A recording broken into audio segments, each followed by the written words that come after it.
India's number 1 varicose veins hospitals ఐబీసీను సంప్రదించండి. మీ నొప్పి లేని ప్రయాణాన్ని ప్రారంభించండి.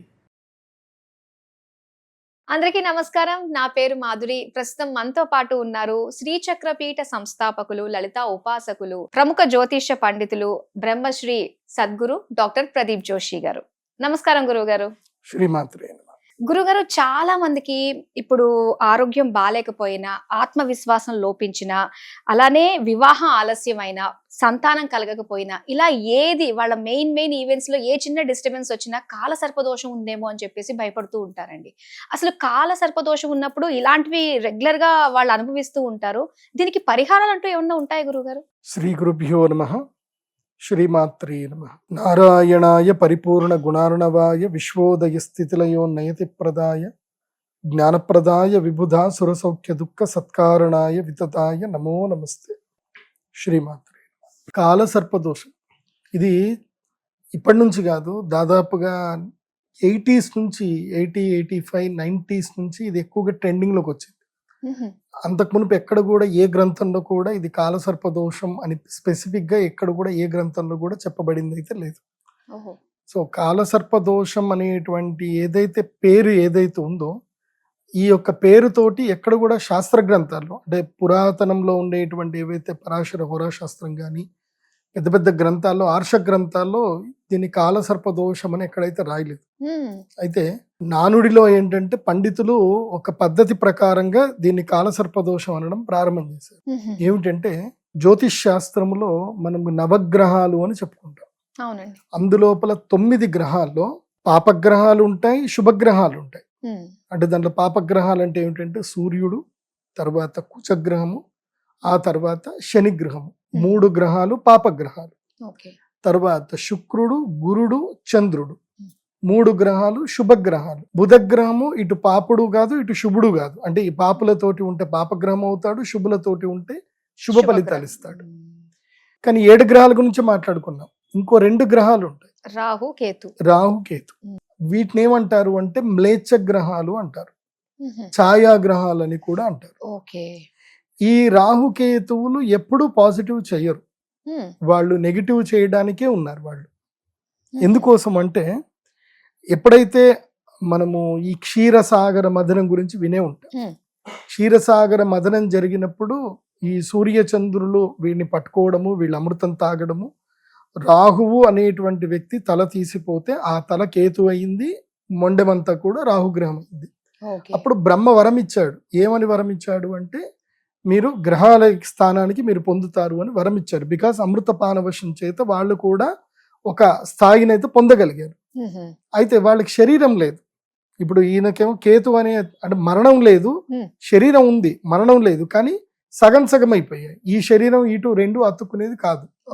సో ఒకే రాక్షసుడు 2 రూపాలు, తల ఒక రూపము, మొండెం ఒక రూపం ఉంది. అప్పుడు ఈ రాహువు అనౌన్స్మెంట్ చేస్తాడు. ఏమని అనంటే ఇప్పుడు మేము గ్రహస్థానాలకు వెళ్ళాం, మాకు ఎవరైతే వాళ్ళ శరీరాన్ని మాకు దానం చేస్తారో, శరీరాన్ని అయితే మాకు ఇస్తారో, మాకు ఒక రూపం ఇస్తారో వాళ్ళకి మేము వరాలు ఇస్తాం అని చెప్పేసానంటే అప్పుడు కద్రూ దేవత, కశ్యప ప్రజాపతి యొక్క భార్య అయినటువంటి కద్రూ దేవత, ఈమె సర్పదేవతలందరికీ కూడా తల్లి, సర్పములకు మొత్తం కూడా ఈమెనే తల్లి. కాబట్టి ఈమె ఏం చేస్తుంది అని అంటే నా పిల్లల్ని ఇస్తాను, కానీ నాకు వరం ఇవ్వాలి.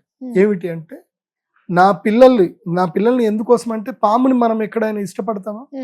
ఎక్కడ ఇష్టపడం. పాముని చూస్తే భయపడతాం, అండ్ కనబడితే దాన్ని చంపేస్తాం. ఎందుకోసం అంటే అది విష జంతువు. కాబట్టి అప్పటి వరకు ఏంటంటే పాము అంటే అర్థం ఏమిటి అంటే అది ఒక విష జంతువు అనేది ఒక నెగిటివ్ మాత్రమే ఉండేది, పాజిటివ్ ఉండేది కాదు. అప్పుడు నా పిల్లలకు నువ్వు వరం ఇస్తాను అంటే నేను నీకు నా యొక్క పిల్లల యొక్క శరీరం నీకు ఇస్తాను అని చెప్పేసి అన్నప్పుడు అప్పుడు రాహు వరం ఇస్తాడు. ఏమని అంటే ఎవరెవరైతే గనక సర్పదేవతల్ని పూజిస్తారు, అంటే సర్పములని హింసించకుండా సర్పదేవతల్ని పూజ చేస్తారో వాళ్ళని నేను అనుగ్రహిస్తాను. వాళ్ళకి గ్రహ బాధ, గ్రహపీడ రానివ్వను. వాళ్ళకి సంతాన దోషాలు ఏమున్నా సరే నేను వాళ్ళకి ఆ దోషాలన్నీ నేను పోగొడతాను అని చెప్పి రాహుకేతువులు వరం ఇచ్చారు. ఆ వరం ఇవ్వడం చేత ఏంటంటే రాహువు అంటే అర్ధకాయం మహావీరం చంద్రాదిత్య విమర్దనం సింహికా గర్భ సంభూతం తం రాహుం ప్రణమామ్యం. అర్ధకాయం అంటే సగము శరీరం ఉన్నటువంటి వాడు రాహు అవుతున్నాడు. కేతు పలాశ పుష్ప సంకాశం తారకాగ్రహమస్తకం. మస్తకం అంటే ఏంటి? తలకాయ. తారక గ్రహమస్తకం రౌద్రం రుణాత్మకం ఘోరం తం కేతుం ప్రణమామ్యహం అని చెప్తారు. కాబట్టి కేతువుకేమో తల ఉంటుంది, మనిషి తల ఉంటుంది, కిందంతా సర్పమాకారం ఉంటుంది, తోక. అదే రాహువుకైతే 5 తలల సర్పము తల ఉంటుంది, మిగతాదంతా మనిషి శరీరం లాగా ఉంటుంది. ఇది మొదలు మనం బాగా అర్థం చేసుకోవాలి. తల, తోక. సో రాహువు తల, కేతువు తోక. బాగా అర్థం చేసుకోవాలి. అంటే సర్పములో కనబడేటువంటి సర్పము యొక్క తల రాహువుకుంది, సర్పము యొక్క తోక కేతువుకుంది. సో ఈ రాహుకేతువులు ఎప్పుడు కూడా వీళ్ళు ఏమంటారు అంటే ఛాయాగ్రహాలు అని అంటారు. మనం ఇది ఏదైనా ఒక సైంటిఫిక్ వేలోనే తెలుసుకోవాలి, ఏదో మన మూఢనమ్మకాలతో తెలుసుకోవడం కాదు. మేము చెప్పేది ఏదైనా పద్ధతి ప్రకారమే చెప్తాం. సో ఈ రాహుకేతువులు ఛాయాగ్రహాలు అంటే అర్థం ఏంటంటే ఇవి ఎప్పుడు కూడా 180 degrees ఉంటుంది.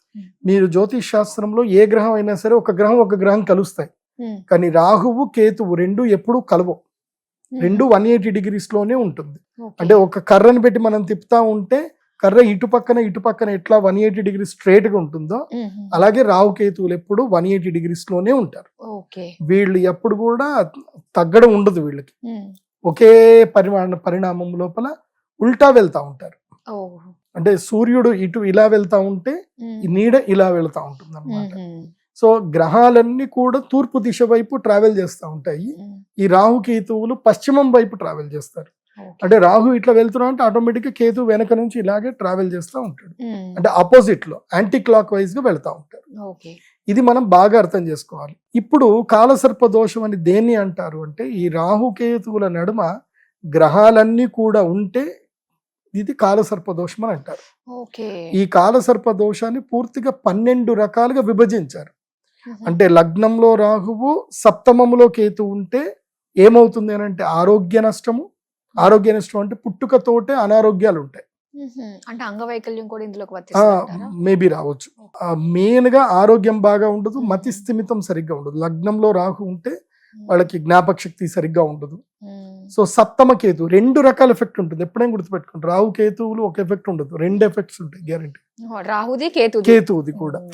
సో లగ్నంలో రాహు ఉంటే ఈ విధంగా ఉంటే సప్తమ కేతు అనుమానాస్పదమైనటువంటి భార్య, రోగభూరిష్టమైనటువంటి భార్య, మోసం చేసే స్నేహితులు ఉంటారు. లగ్నంలో రాహు, సప్తమంలో కేతు ఉంటాయి.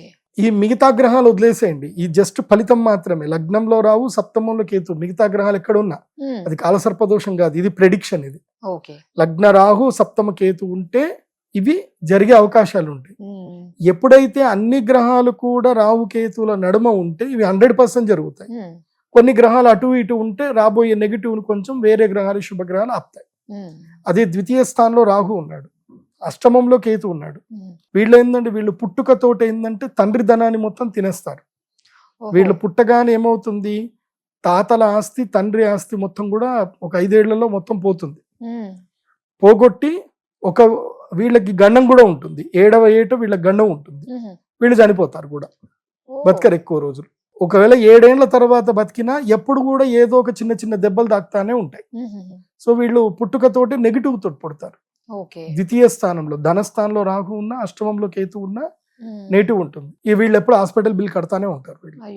వీళ్ళ కోసమని కట్టుకుంటారు, లేదంటే వాళ్ళ భార్య కోసమైనా కడతారు. ఎందుకోసం అంటే అష్టమం మాంగళ్య స్థానం కాబట్టి. ఇది తృతీయ రాహువు, భాగ్యకేతు. తృతీయంలో రాహు ఉన్నాడు అనుకోండి, సోదర మృత్యు. వీళ్ళు పుట్టిన తర్వాత ఇంకా అనపత్య దోషం తండ్రికి అంటుకుంటుంది. తర్వాత సోదరులు పుట్టరు. ఎవరన్నా పుడితే 9వ గర్భంలోనో 7వ గర్భంలోనో గర్భవిచ్ఛిన్నం అయిపోతుంది, చనిపోతారు. అన్నదమ్ములు పుట్టరు.